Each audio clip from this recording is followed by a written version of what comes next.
So our class today going to deal with consciousness and thought consciousness.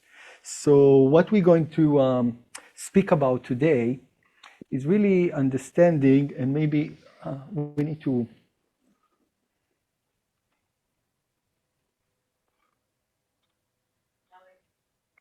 yes. So we need to learn pretty much that changing our thought will change the destiny.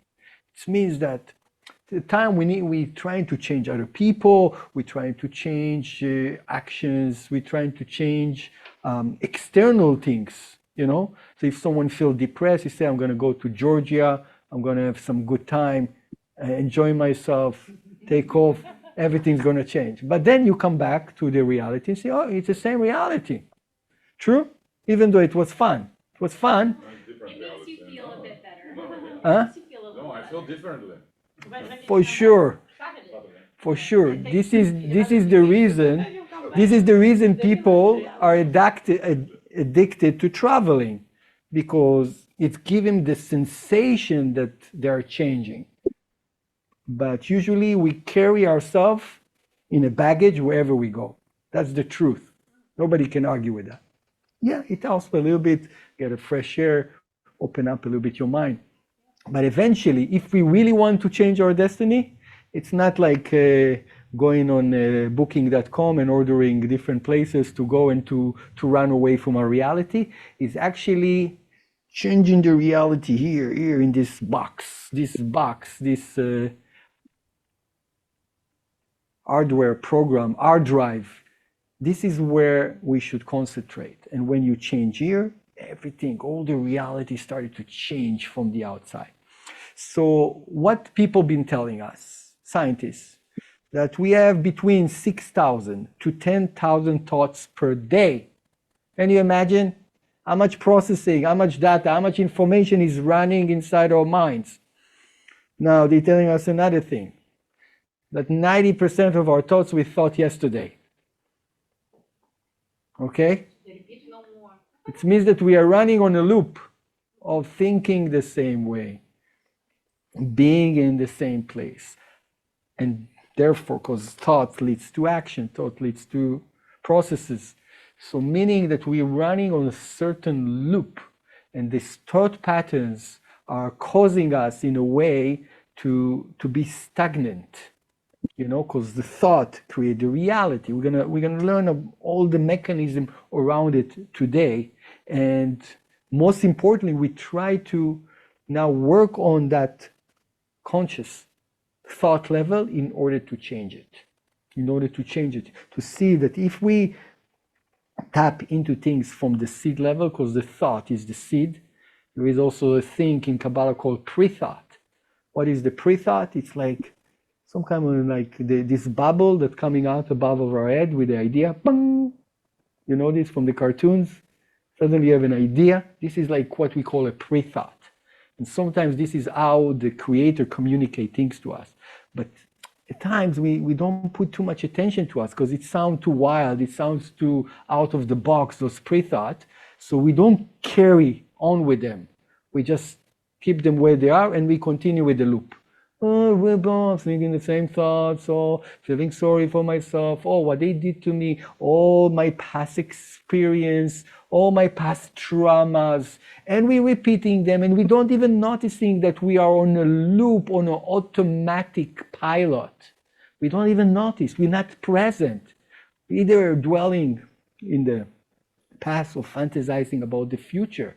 And it's such a pity because we miss the opportunity of the present to be and to see what's going on and to be present with the other person.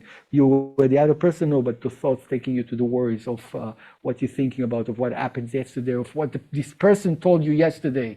And do you feel like that? You see, I feel it every day, you know? Something happened that triggered me and I carry it for a few days like a burden, and I'm thinking about it and what I'm going to do with it, and I'm analyzing it, and why he said that to me, and why I reacted in a certain way. And means that it's kind of without even desire to be there, it's kind of obsessing us, it's kind of controlling us. Do you feel this way? Yes or no? Even now, you're speaking and I'm thinking about like. Yeah. So it's crazy that we lacking the control over this computer box that we have, which is it's so powerful, but it's just doing these mundane things over and over again, and then life doesn't change. We kind of stuck in certain beliefs, in a certain fears, possessing by certain lacks that we have, and not feeling great about ourselves and finding all the excuses why things are wrong, but not really thinking what would be the thought pattern or the consciousness that I need in order to move forward in life. Because we are here to transform, we're here to explore, we are here to change reality, we are here to add value.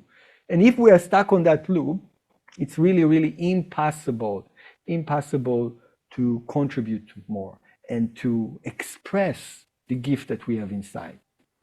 So of course we know, as we learn, it's coming from the opponent. Yeah, the opponent is the master in disguise, bringing all those thoughts, reminding us about what is lacking, about the glass being half empty constantly, and showing us also, giving us evidence, proof how people behave. And we're thinking about, yeah, what happened a few years ago and how it's connected, and conspiracy theories, how people don't like us because, and it's fantasies. This reality that we see is a complete fade. It's fantasy. And we believing it. We believing that it's true. Yeah? So what are we going to do? We have to change, guys. We have to really get into it. So how does it work? What is the mechanism around the thought process? So usually thoughts trigger feelings. Yeah? Feelings causing a certain behaviors. Behaviors are causing certain experiences. Experiences leading us to certain moods. Moods become an attitude. Attitude become a personality. Long-term attitude, it's a personality. That's it. That's the way people see me. This is your personality. That's the way you are. You are an angry person. You are a lazy person. People see that. Yeah? You are a closed-minded person. You are lacking sensitivity. So people put tag on us. Why? Because they see repetitive behavior in our personality, in the way we act to things, in the attitude that we have to life. So some people will say, hey, you are negative. Yeah? You are limiting. So the personality eventually leading to a personal reality. That's a reality that I live. I created that reality.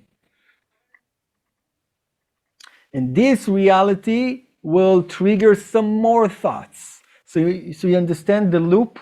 So if I've been convinced in a certain mood and attitude that I have, so of course the attitude will attract the loop of more thoughts as that, to proven, to justify, because what the ego tries to do.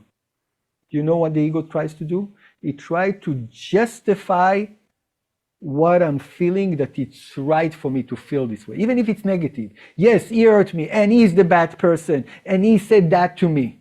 And the ego will convince me that the external thing is the problem. Or find me as the source of the problem.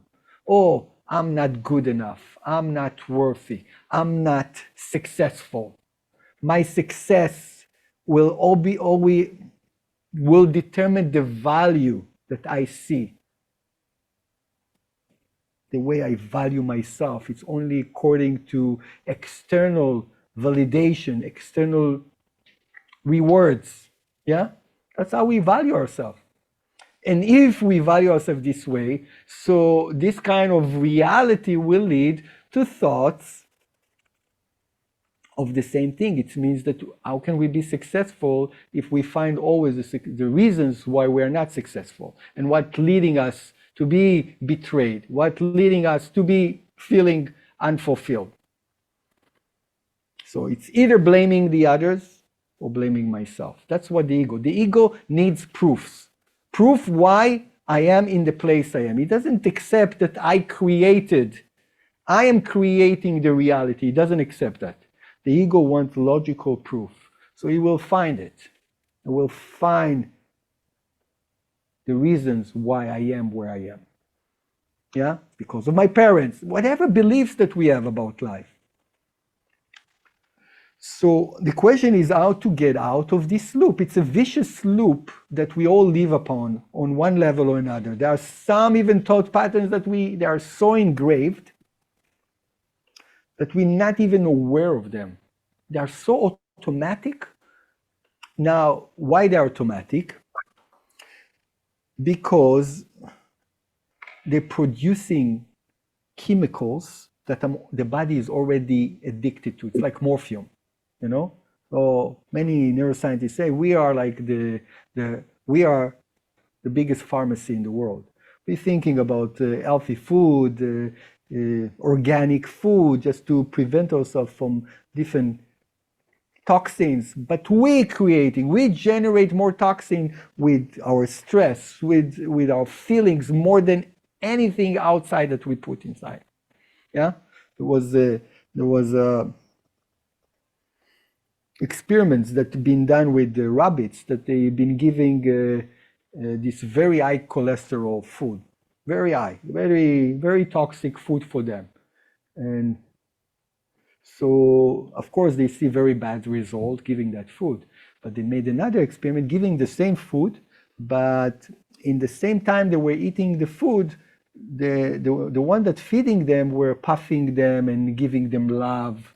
And they said nothing really happened to those rabbits. How come? Because they produce different chemistry that actually was able to conquer the toxicity of that physical thing. Yeah? So if we understand that everything physical carry consciousness, and everything physical also carry the consciousness of the divine. So the moment, it's a lecture that Michael Berg just gave on Shabbat. If I remind myself that there is the energy of the divine inside what I'm going to do or what I'm going to eat, that's going to overcome whatever poison there is in that thing. That's the idea. That's because everything has the energy of the divine.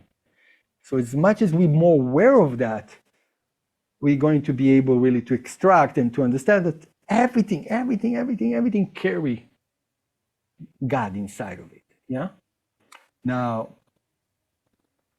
if I'm addicted to negative thoughts, if I'm addicted to stress, to cortisol, if I'm addicted to all those chemicals that I'm producing, so of course, what would be the reason for the body to demand from me something else? So the body demands from us those thoughts.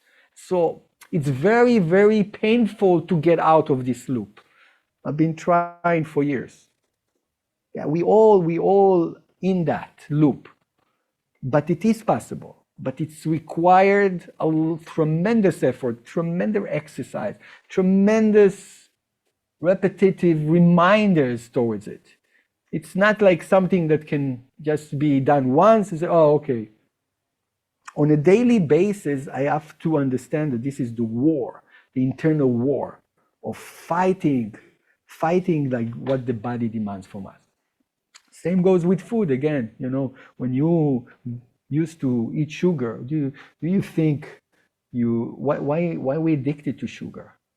So we have no control. The entities, this how do you call them? The bacteria inside of us demand the sugar. It's calling, it's transmitting to the brain, I need sugar now, give me the sugar. Cannot do without it. Unless you go into a withdrawal time of say, no, I'm going to starve you, shut up, Body, shut up, I'm going to starve you. And then you start taking control over your body. Yeah? So everything unhealthy that we eat, the body is already addicted to it. The parasite inside of us, they are demanding it. They call and give it. We need this food. So they're leeching on the nutrition that I'm giving them, and they're throwing all their garbage inside of us. And we're not even aware that this is happening. We're thinking, no, I have the thought of eating sugar. I want the sugar. No, I want to think this way. No, but I don't want. It's like we are in an addiction process, and we have to stop this addiction for those negative thoughts. How do we do that?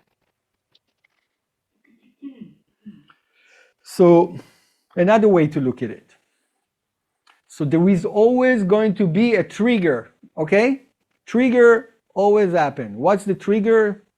Trigger, it's an event, it's a thought, it's an accident, something came out from the unknown, something that been said to me, something that just happened, a weather. I'm waking up in the morning and I'm waking up in a bad mood. This is already something that is triggering me. Yeah? So every trigger will demand a reactive feeling to it. So a trigger, something external, something internal that's going on inside of me, a memory, suddenly seeing that my life is not really as I want it to be. Wow. And I start being reactive and emotional about it. What's going to happen? Where I'm going to be? That's the reactive feeling. You know, we go into that all the time. And that will lead to thoughts. Yeah? So it's, you see, it's a cycle. So those thoughts eventually will lead to more triggers or more emotions and more actions. And that's how we are on a reactive loop, pretty much reacting to everything instead of pausing and saying, wait a second, maybe it's a lie. Maybe that's what the opponent is telling me. So the thoughts or the negative thoughts that we have, it's pretty much the voice of the opponent. It's most of the time, it's illusionary. So how can I get out from that loop, vicious cycle? First, let's try to put it into practice. Let's try to bring an examples in our lives. So thinking about the trigger, my daughter acted out of control. It's awakened within me fear and panic. The voice of the opponent told me she doesn't get it. I came to a conclusion. I took the blame on myself. Some people maybe say, I have a lousy daughter, I'm going to punish her, or whatever. But in that case, I am the worst parent. This means that I'm taking the blame. I'm putting myself down. Okay? This is an example. I would love to hear some of your examples. Think about it. Write it down for a second. People online, people here.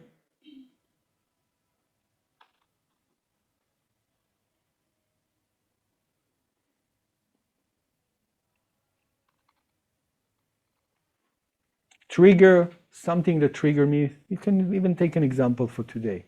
What was my reactive feeling? And what was the voice of the opponent telling me about myself, about the other person, about the world?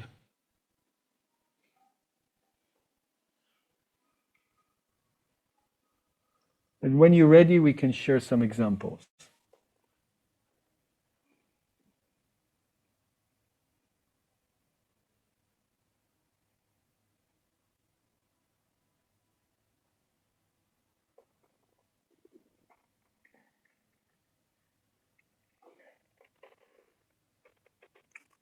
You have some examples you wrote down?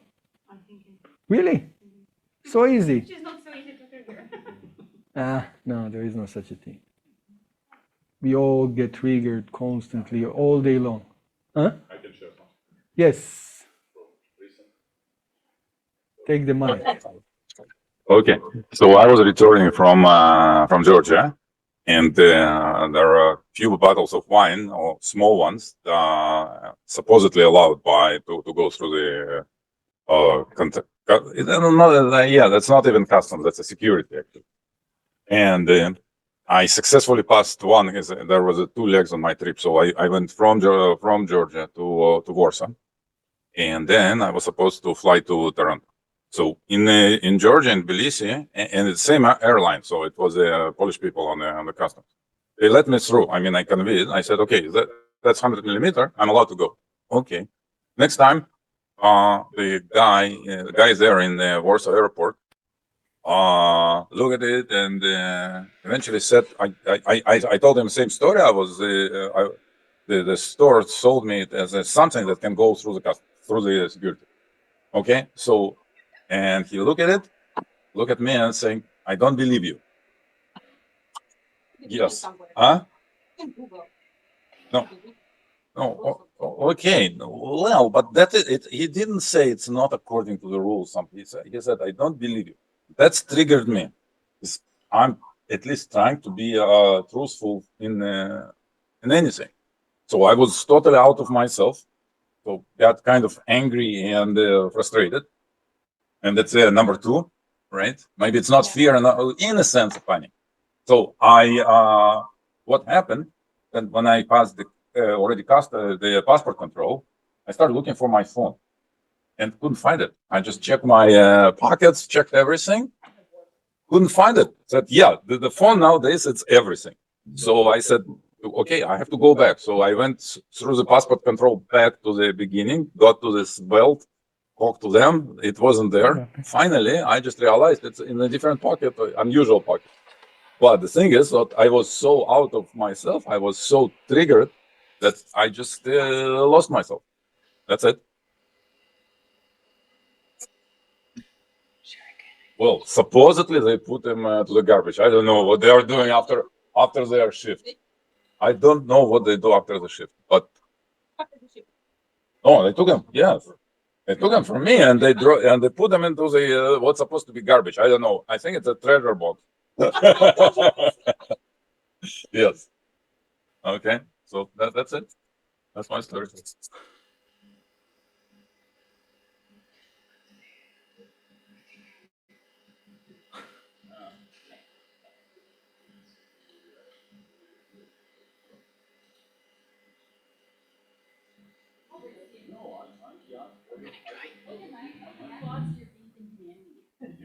That's right.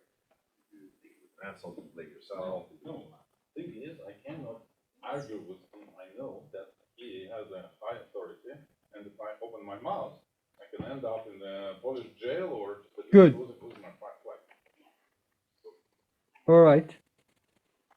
Very nice. So what the opponent told you? What your opponent told you after the trigger? Opponent took me out of my What was the voice? usual good. It took me out of my usual good mood. I was just shifted it to the mood that is not me. What was the voice? The voice was I just smash this guy or whatever. That's what we want to hear. Okay, yeah. Well, of course I was angry at him, but at the same time, that voice of opponent, but the rational, another voice told me just don't do it. Close the door. If you want to go home, don't do it. Details. What details? Okay. So the opponent told you go for the kill. More or less. Yeah, because yes, it was a trigger, and again, he actually violated my opinion of myself. The guy. That's it. All right, good. Like, is it possible at all, like, to stay indifferent to whatever is happening in your life, like not to get triggered? Is it possible at all? We're always going to be triggered, isn't it? Yeah, so how you can break it, like which one of the connection? To shift. Yeah, how to recover, how long does it take to recover, and how much damage took place. So if you can always the get question. triggered and it can cause reactive feelings, so in which of this triangle you break it? How do you get out of this vicious triangle? So it could be the trigger is an event that you have zero control over, isn't it? Something Mhm. external that's been pushed to you. Mhm. Why? Why it's been pushed to us? Because the purpose of the creation is to expose what we need to work on, to show us our vulnerability, our tikkun. So the trigger have to be there, have to be there. No, you have zero control about it. Now, now emotion is part of my tikkun, isn't it? The voice of the opponent is part of my tikkun. Mhm. That's where I need to start working. When I understand that the voice of the opponent is showing me actually, and it's not, whatever it shows me, it's not real. It's not real. Yeah, maybe it's related somehow to my past traumas, my past experiences, my past lifetime. Yeah, but it's not real. Then I will bit by bit have more control over my emotions. So you have to see the voice of the opponent. This is processing. It can take faster than you think. It's not like days, you know. There is a trigger, something happens, someone annoyed me in the streets. Is okay. I'm going now and exploding over it, or I'm thinking, wait a second. It triggered, awakened the anger within me. The voice of the opponent saying it's his fault. Go for the kill. Say something, do the finger, whatever. Yeah. But I'm saying no. I see what the voice of the opponent by staying myself. So it can be fast, but it needs to be trained. I have to exercise it. Understand? This is the muscle that we have to exercise. And you start with the easier task, and then you move to the big deals, the big tikkuns of life. Is that making sense? I think In some cases, it does perfect sense. It's perfect. But in other cases, it's not that easy to apply, I think. It's not news what you're telling us. We know. We live life like you. We are in the same boat. We know that. I can give you an example. It's not like Personal or something like that. For example, I don't know if you can like touch politics or whatever, like what's going on with universities. It's so hard to see. It brings me to tears, like it's so unfair. And my opponent just so mad. Like it makes me so mad, and it's just I'm so disgusted and everything. So how can I what can I do in such a situation? Okay, what your soul will tell you to do. Let's say now you are starting, your opponent tells you, oh, it's not fair. We are victims. Why are they doing it to us? Why should it happen? It's not right. We should fight. We should demonstrate. What the soul, what your soul. This is the reason. The opponent is super loud. It's like on the speakers that in our head for years. Yeah, we very good in listening to his voice. But the soul is saying something. She's whispering to you, yeah, do this. Think about that. That's what we want you to start listening more. What would it tell you? What is whispering? What the soul is whispering to you? I can hear. For now. Exactly. That's the problem. Because we're not trained enough to understand that there are two voices. We're not trained enough. Because the opponent voice is so loud, and we got used to it. We're addicted to him. He's so convincing, so rational. But the bottom line, it doesn't lead us to anything anywhere good. Do you agree? On that we agree? Yes. We agree on that. That's good. So we know that the voice of the opponent, this vicious cycle, leading us to a place which is no good, not useful, no productive, no progressive. We know that. But together with that, don't you have like to fight the trigger? You want to fight the trigger? You want to fight something that you have zero control over? If everybody will think like, okay, I don't have. Everyone fights I don't the. have any control. Everyone thinking like, oh, why suddenly this happened to me? Why this police officer stopped me? Why this person is saying what he's saying to me? I'm not deserving it, but I'm like fighting. It's like Don Quixote fighting treadmills. It's already happened. What are you going to do with it is the most important. Why it's happened? We said, why everything happened? Because the Creator sent this person. He's a messenger. He's a messenger. Whatever happening in the world is a message to humanity. No, I'm sorry. I have to do the Kabbalah classes again from the beginning. I think I missed something. I think it's reformulated, right? If I'm reading right, But what you need to ask yourself why you rather not be convinced. I would love to get convinced. It's just, like if you don't find the reason why you triggered, right? For example, an example that I did. Like it's so mad. Like how you can just be okay, like I can't control. I have to be like right. I have to live in my small world. It doesn't affect me, it doesn't touch me, it's not against me directly. And then if everybody will think like that, so the people who do that, they will That's the never idea. If think. everyone eventually mind their own business, we wouldn't hurt each other. Mhm. Understand? Everything started because everyone is triggered. They are triggered because what happened there. Those are triggered because what happened there. And that's how all the chaos starts to take place. So we have to start somewhere. At least with Kabbalah students, we have to stop. Yeah? If we stop, maybe there is a chance that other people will join us and stop and start minding, understanding that the movie and the all complete enemy system is the opponent system. It's nothing external. If you attack, It you never doesn't protect really yourself. serve you. You know, the idea why you're buying into what's happening because you're thinking it's serving you in one way or another, and that's where you need to look. It's tough, but it is serving you. It's comforting you, unfortunately, not just you, all of us, to be in that place of, oh, someone does something bad to me. It gives us comfort. So it means that the opponent, in a way, comfort us. So it's serving us.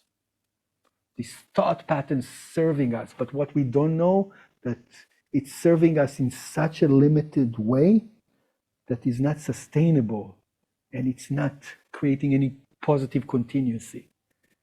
So the moment you will understand and you dig and say, what is it serving me to think this way or to be busy in that way? Maybe because I don't want to deal with something else in my life. So it's helping me to just to have the view that all the worlds, there is no true solution to a human problem. And this is convincing me that there is no solution. The opponent will give you all the justifies why humans are bad, and it's going to justify why in your personal relationship things are bad. Is that more convincing? I have just to dig deeper, I guess. Yeah, this is the whole point. This is the whole point.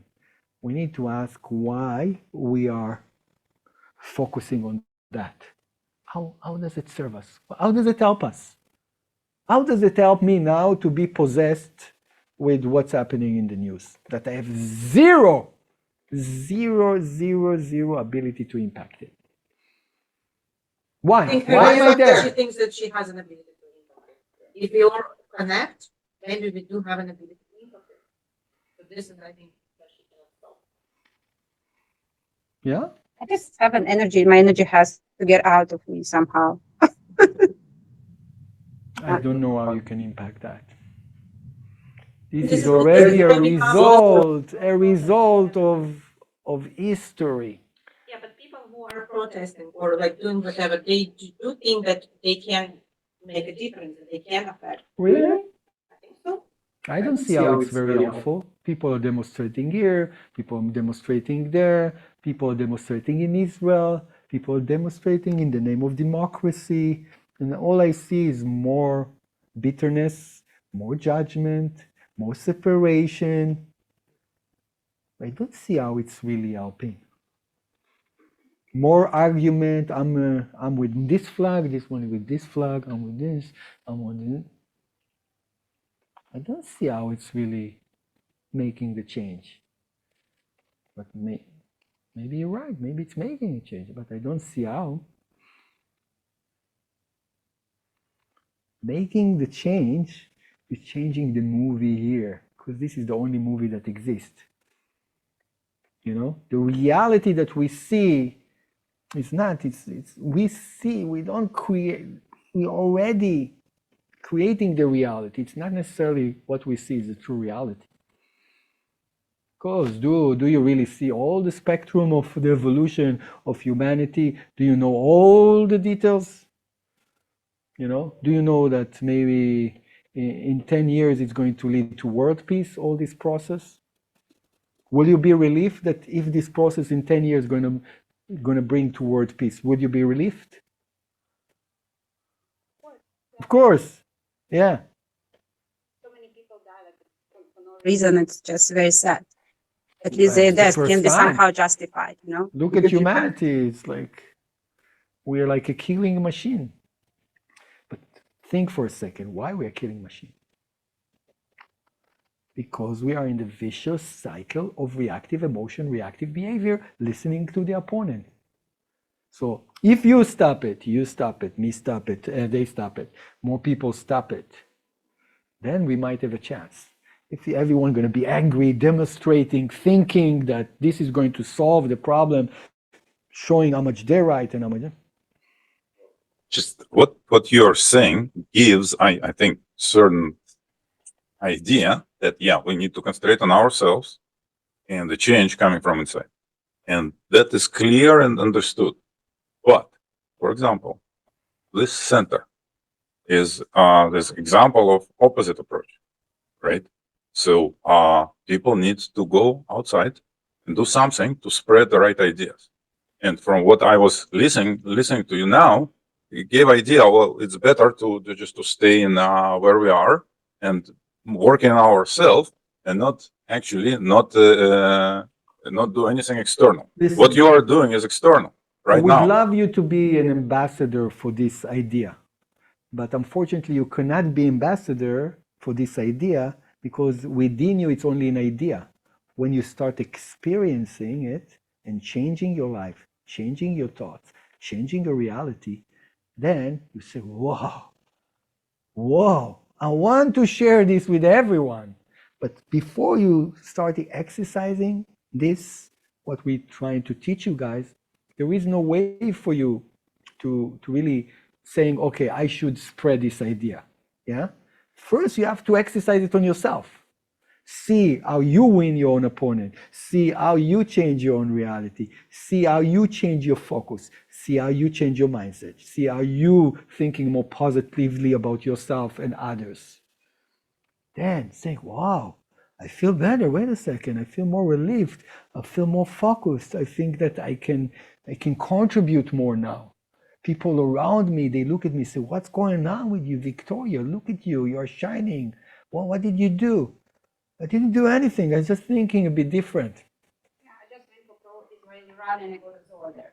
That's it. Yeah, you got this Zohar because people that went there believe in that idea and it's rippling. So when they gave you a Zohar, they gave you this energy that things can look different. So when we go into a rally, we're not going to say, we are victims, everyone hates us, this, look at us, poor us. But the fact No, itself sharing that you're the light. going there, but just a second, the fact itself that you are going there, it doesn't mean that you support those rallies? What do you mean support? Support a rally? Yeah. So you support the people who come together to voice their opinion about the No, situation. I see this as an opportunity for me to share the light. Agenda. My agenda is for the benefit of all. To tell them, maybe next rally we're going to talk about how we can share the light with others instead of feeling victimized and putting down and whatever you. So I'm there for different reasons. Okay. Yeah. Thank you. We've been drilling. So the Rav said, our teacher, beloved teacher, consciousness is everything. So what is consciousness? Is the thought I am convinced of, that I think they're reality. This is my consciousness. So if I'm convinced that whatever happens around me It's just a perspective of the way I see life, and it can be changed, and I can decide to view it in a different way, and I choose to see it in a different way. That's my consciousness. That's what consciousness is. What they say, if someone that is not conscious, is not aware, is not present, is unconscious. So consciousness is being aware. How much can I be aware? I can be aware of my feeling. I can be aware of the things I react to. I can be aware to the voice of the opponent inside of me. That's consciousness. It's awareness. Some people don't think there is another voice. They just live life and say, okay, I feel like killing someone today, so I'm gonna do a terror act in the name of my whatever. Yeah? They're going according to their feelings. Huh? Because someone took my bottle. You understand why all these terror attacks? People are getting convinced that this is the only way really to solve, and that's going to make them feel better to the level that 72 virgins will wait for them in the next life. You know, we get convinced with different things. That's so being aware, being conscious, having consciousness is really what eventually I'm convinced by my thoughts. Yeah. So if someone that has an higher consciousness say, wait a second, I'm actually can cure myself. I actually can change my reality. I actually can react in a different way. I can take control. That's consciousness. And that's what we're building in the Kabbalah classes. Muscle that we haven't been used to exercise. So of course it's look foreign to us, but when you start really taking it seriously and exercising it, and it's painful to exercise it, Victoria, it's painful because it's not what I'm used to. But no pain, no gain. You want to have muscles, go to the gym, work out. So there is the muscle of consciousness that we want to exercise. You exercise it, you get good at it, you will see a total difference in your life. Questions, people from the online? Someone wanted to share. Yes, please, you can voice it out. Who wants to share? David? David, you want to share? I'll open your mic. Oh, you can open your mic.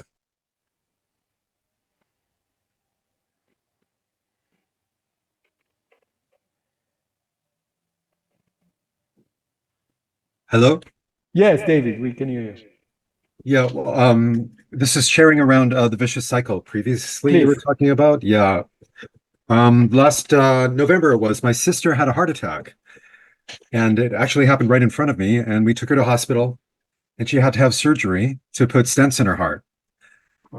She stayed in hospital for about a week, and I went to pick her up. So we arrived home, and as we're getting out of the car, she says to me, David, don't even think about telling me to stop smoking. I'm an adult and I know how to take care of myself. So my reaction was, well, there were several actually. First of all, I was thinking, well, she clearly doesn't want my advice. But I was upset. And also, You took it personally? Pardon me? You took it personally? I took it personally in a way. Well, I was judgmental about her that she doesn't take care of her health, even after a major emergency like this. But at the same time, I also felt helpless. I'm her brother and I can't do anything to help her. So what the voice of the opponent told you? Well, the voice of the opponent told me she's going to have another heart attack. And I'm useless to help her. And on the other hand, I also felt honestly disrespected by her, that she doesn't want to hear anything I have to say, or she's not willing to take any advice from me. I felt rejected by her, actually, now that I think of it. For sure. Yeah. And tell me now, if you try to think, what would the opponent would tell you to do? Sorry, what your soul will tell you to do. What would it be? Yeah. Okay. Well, the soul is telling me to be patient with her, to allow her to be the autonomous adult that she is and to direct her own life and to be there for her if she should call for my help. Beautiful. This is beautiful. So Yeah. you see the difference between the voice of the opponent and the voice of the soul? The soul is telling, she's in a bad place. I need to support her. The voice of the opponent say, she is against me. She disgraced me. She put me down. You understand? Right. Two voices, the same happen. This is a perfect example. Perfect example. So the moment we understand that the voice of the opponent wants to create separation, wants to have a lose-lose in this situation, the soul is more compassionate, it's more understandable, it's more about the process, the patience. But then, God forbid, something happens again to his sister, then another voice will come and say, oh, I should have been more persistent and more convincing and maybe kind of do my best to convince her to stop smoking. Can you really force anyone to do something that they Yes, just but this is the told voice. you? They This just is the told voice you. this is another voice that will come. They just God told you, forbid. I don't want you. I don't want you. That you still like a brother or like a mother or like whatever. Find alternative ways to help them. Like what? Meditating, praying, caring, feeling their pain, feeling the blindness that life got her to experience such a breakdown and not understanding that she needs to take responsibility. Feel the pain. Feel the pain of the world, of all this hatred that exists, and say how humanity got to that place.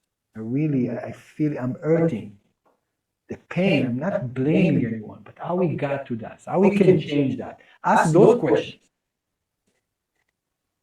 That's a different attitude. And then we'll see that everything starts to evolve in a different way around me. Voice of the opponent, voice of my soul. Same exact situation. Thank you, David, for sharing with us. So just to finish that, to let you know, what she ended up doing was changing her life quite drastically. She didn't stop smoking, but she ended up moving to Bali and buying a piece of property and living there. And she's much happier in the sunshine. And she has access to medical care there. So I allowed her, of course, I had no choice, but she came to her own decision. Sure, she went through a process. Maybe who knows? Maybe you have part to that change too, because you felt her pain and you felt sorry for her. Yes, I did. Yeah. Beautiful. Thank you. Anyone else wants to share from the online?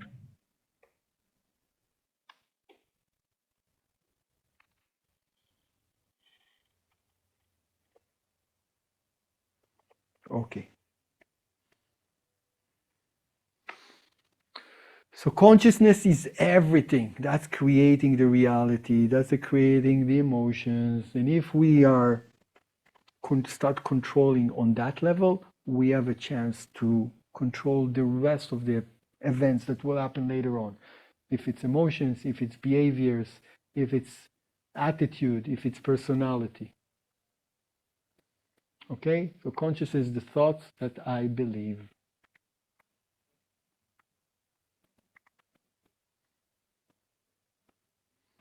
So what would be the method? The method is that when triggers come, reactive feeling, thoughts, the voice of the opponent kicks in, try to make sense of everything and want to drag me down to lack, to fear, to uncertainty, that life has no purpose, life has no meaning, there is no way out, things are going bad. That's the voice of the opponent, usually. Yeah? Fear, lack, confusion, uncertainty, don't trust, feel betrayed, feel down. That's the voice of the opponent. That's where it leads me. So I need to ask myself first, how does it help me to think this way? How does it help? And if it doesn't help, what is the damage that this thinking, this pattern does to me? Yeah? You need to process it. Say, okay, if I'm thinking this way, this is the truth that I see. Does it really serve me? Does it really serve me? And you will find that it doesn't. It doesn't.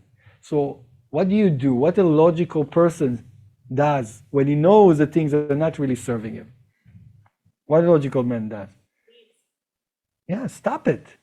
If you know that it's definitely harming you, doing bad, taking you down, inflating your motivation, why should you keep it? Why? What's the point? So I need to somehow get out of that mode.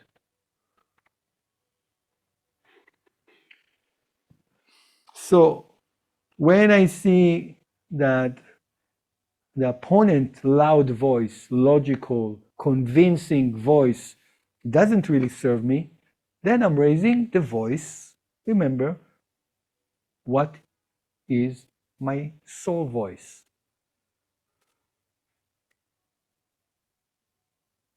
Simple method. Do you agree?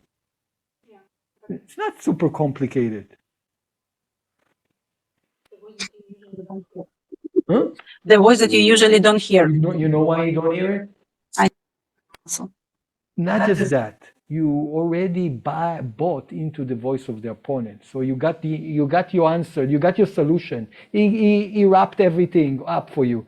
Don't worry, everything is again gonna go down, and you're gonna be disappointed and unsuccessful, and you're not worthy. Things are not worth. He solved it to you. You remember I showed it to you last year? Same thing happened. So he already convinced you. So why to look for another voice? Because we don't do this processing. What is this processing say? Okay, does it really serve me? What's this answer, this sophisticated answer that the opponent gives me? Does it really serve me? Does it lead me? Does it give me more happiness? More hope? More motivation? No. Okay. So what is the voice of my soul? And when you start asking that, you will start hearing, because your soul wants to talk to you. But if you listen for too long to the voice of the opponent, not really understanding that the soul is there, of course you're never going to hear it. But just by going through this simple process, you will start hearing more of your soul. It's genius. Simple. Required effort. A little bit more painful because,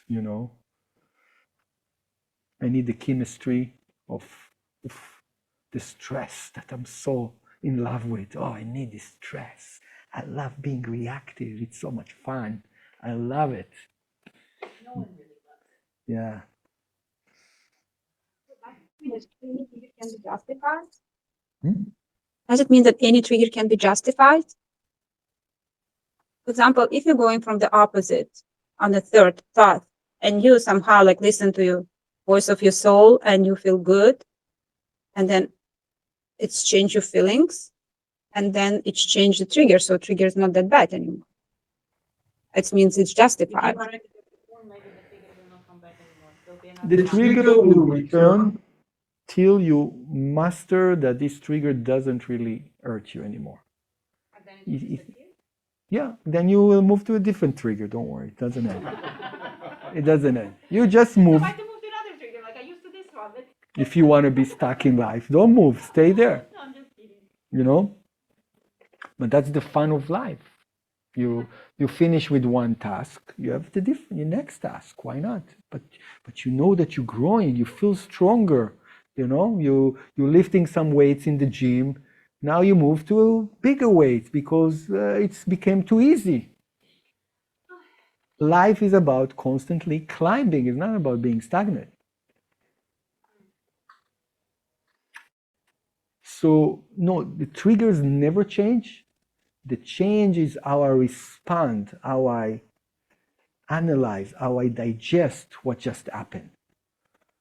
I can laugh at it. With kids, it's the best exercise in the world. They never do what you want. I'm coming after a morning of meditation here, and I'm returning back, and now we need to dress up 4 kids and take them to school. Ta-da! It's a little Hamas war, you know? So they start beating you up and this and that, and now you need to say, yes, and No, I don't want to go there. don't want to go, don't feel like it, don't want to watch TV. So many tiny things that it's asking you you have to find ways. If not, you're gonna get crazy. You're going to cry. You're gonna get crazy. So you start laughing at it, you changing the subjects, it's causing you to be creative. That's the beauty. So why we have to do it with the kids and we cannot do it with the rest of our lives? You did it with your kids? Exactly. And what with life you have a choice? Why you don't want to live life? Same thing. Same exact thing. Any questions? So what is the spiritual rule we're learning? I'm here to transform myself and no one else. This is the answer. The only thing that can be changed is me, not the external thing that happened out there. So why to be busy so much with what is out there? Change yourself first. Then you can teach other people how to change themselves one by one. Yes, question?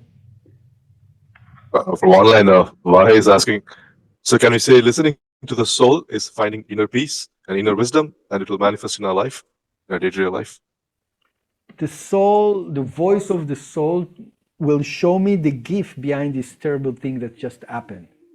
It showed me how it's there, coming there just to help me to grow. And it's about my growing. It's not about me changing, replacing the trigger, thinking that I can change anyone else. Spiritual tool, transforming my thoughts, transforming my life.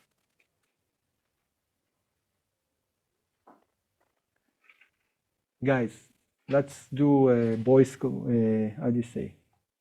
Boy Scout? Boy Scout? צופים, איך אומרים צופים? Boy Scout, no? Boy Scout oath. An oath? Hold your fingers like that. Promise? Hold your Thank you finger. from- Victoria, put your fingers like that, please. People online. And say, I I promise promise that that I'm going I'm going to exercise to exercise the entire week, the entire week. whatever we just learned. Whatever we just learned. I had an opportunity to do it today. Guys, you are under oath. Very difficult Zoom at 9:30. Very So- difficult subject. You are under oath now, okay? Oh. Please. Transform your thoughts. Come, tell me, show me, David, it's so amazing. I tried it and everything changed and a miracle happened. Come with me to me with those stories, please. Share yours today. It was amazing. 2 times. You had And one? it was I don't know, it's not related to the lessons, to our class Okay. today. But I was just so surprised. This morning, it's a Tuesday, so it's a garbage day in our area. And I put the garbage bin out and I think to myself, oh my God, they're so dirty. They're so stinky. Like somehow have to clean them. Oh, I'm so disgusted. Like, I don't know, like who I have to ask to do that. Maybe I'll ask my son. Will he agree? Will he not? And I have but this is my hat. So I put them out. And now, just before I went to the class, somebody knocks on my door. I open the door and there is a boy, like he's like maybe 17, 18. And he's asking me, would you like me to clean your garbage bins? I was speechless. I was, oh, okay. How much do you charge? And he told me, usually I charge like $10 for each, but one is big and another one of yours is small. So I will charge you 15 for both. Like, oh my gosh, like do it. Yeah, so I gave him more than $15, of course, but I was just, oh my gosh, I just asked careful what myself, you're like, asking yes, for. exactly. And it's the first time that somebody like actually offered me to clean my bins. It's amazing. It's beautiful. You see? Beautiful example. All right, so Elidet wants to share with us. Give Elidet this mic. Okay. We have amazing opportunity, guys, to share. So many of you already know, but this Sunday, we're going to have the Global Zohar Day of Unity. And what happens this day, it's like all the centers, every part of the world unite, volunteers, teachers, students, everyone go outside and give Zohars to share and to bring more light into the world. So here in Toronto, we are gonna meet on High Park on Sunday at 12 p.m. Okay, so maybe for the online people, if you're not able to join in Toronto, we want also to share with you some pinchasim, the small pocket. If you can see, it's a very small picture there, but it's a small pocket Zohar, a blue one. This is the one that we're gonna go outside and give. So the online people, you would only need to pay for the shipment, but we will give you the Zohars. If you have family, if you have people to share and to donate these Zohars, please let us know. You can contact me. And for the people who are here in Toronto, hopefully you can join us. We're gonna have some consciousness from Michael Berg. David is gonna give us some consciousness. We will spread some Zohars. If you would like to join the WhatsApp group, please. We are gonna give more details about where exactly we will meet, what will happen, and we're gonna give like a small training about how to approach people and things like that. So hopefully you can join us. And also important for the people, just for the people who are not able to join with us in the High Park, if you would like to listen to the consciousness of Michael Berg, it's gonna be because Michael Berg will give it on Zoom at 12 p.m. You can join and listen, okay?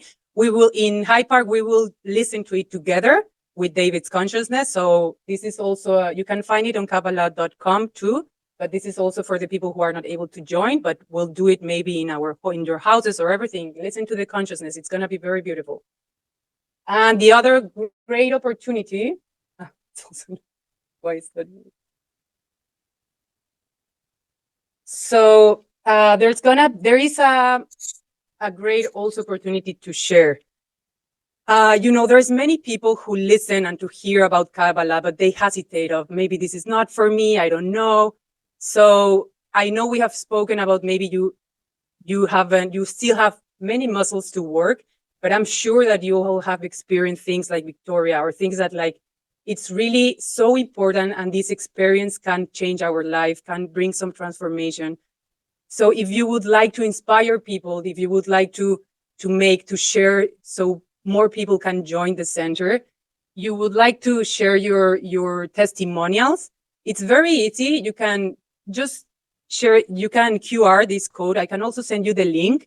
You will schedule or book a meeting with someone named Peter. You will have a Zoom call with that person, and they will record you with some questions about your experience, how you got into Kabbalah, what you have experienced. So it's a great opportunity to inspire, to bring more people to the center. If you would like to, I will also send you the information in the chat and in the email. So that's all that, many opportunities to share, guys. So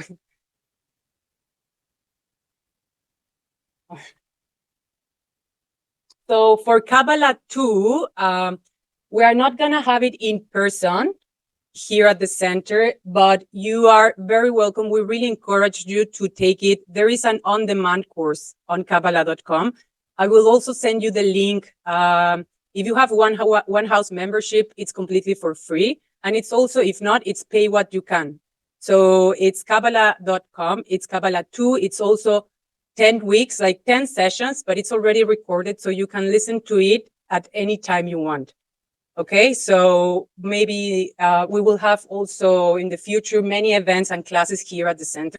So you can join the new moons, and we will be in touch with you guys. So you don't, like, you still study Kabbalah. It's very important to be always connected to the center, to Kabbalah wisdom and everything, okay? If you have any questions, please let us know. David, Tamar are always also here to help you. You can meet with any of them if you would like to. But well, we still have some classes here, okay? Thank you so much. Thank you online. See you next week.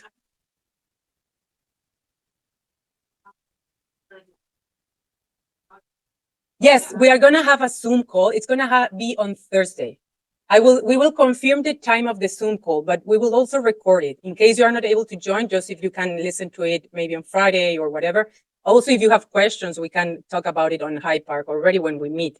Okay, so please, if you're joining, please join the WhatsApp group where we will have more details. We will give the Zoom calls, everything. Okay?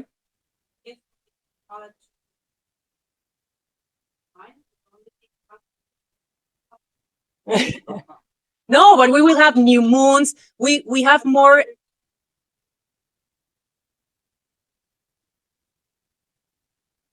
Yeah, we guys. We also have, we started the Kabbalah 3 last week. It's going to be a 6-week session. So you are very welcome to join. It's like very individual session, each one of them. We are actually opening it to every people, like every student who would like to join. So it would be also like to continue and meet it's going to be it's on Wednesday at 7 p.m.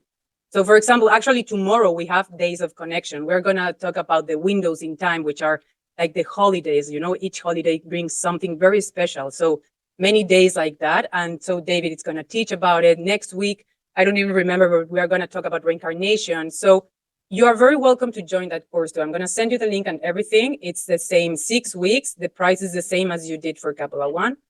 This is 6 weeks, but each session, it's a little bit longer. It's not just 1 hour because we are doing this, the whole 10 weeks in 6 weeks. So it's going to be a little more.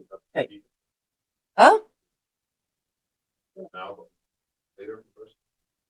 For sure. Yeah.